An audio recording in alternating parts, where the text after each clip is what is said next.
I want to introduce now Jean Pierce, who is the Issues and Advocacy co-chair of the Illinois League of Women Voters. Jean is going to just talk a little bit about some of the history that brings us to this moment of looking at changing the Illinois Constitution with a referendum for fair tax. Jean, please. Thank you. So August 18th is an important day for equity. 100 years ago today, the final state ratified the 19th Amendment. Passing the 19th Amendment was an important step towards ensuring that all citizens could vote. This is a core value of the League of Women Voters. And still, to this day, the League must remain vigilant to oppose efforts to interfere with the right to vote. For instance, today we're fighting against voting laws and regulations that impact high-stakes races in ways that disproportionately affect voters of color.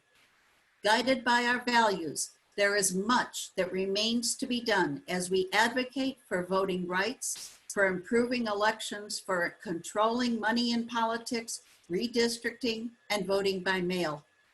At the same time, men and women in the League are playing an active role in advocating for other issues which are important to our members. For 50 years, the League of Women Voters of Illinois has supported a graduated rate income tax for the state.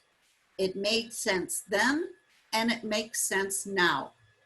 Why does the League believe that a graduated rate income tax is fair? And why have we supported it for so long? The fair tax meets two major League criteria. The first is equity and progressivity. The fair tax is based on the ability to pay.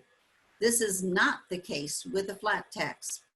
Currently, the lowest wage earners have twice the state and local tax burden of top income earners. A graduated rate tax will allow the state to apportion the burden more fairly.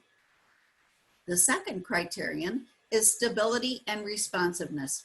By removing the current constitutional requirement that income can only be taxed at a flat rate, voters will allow the state to have more flexibility to design revenue structures that fit economic reality.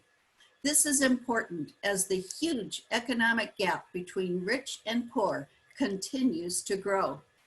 In addition, the fair tax will help raise money for programs that are valued by the League, equitable and adequate funding for education, for healthcare, for human services, for the environment, and for public safety. For decades, the state has kicked the can down the road, passing mounting debt to future generations. It's time to put Illinois on a steady path to meet its obligations with a modern income tax structure. That is why the League of Women Voters of Illinois is a proud supporter of the fair tax.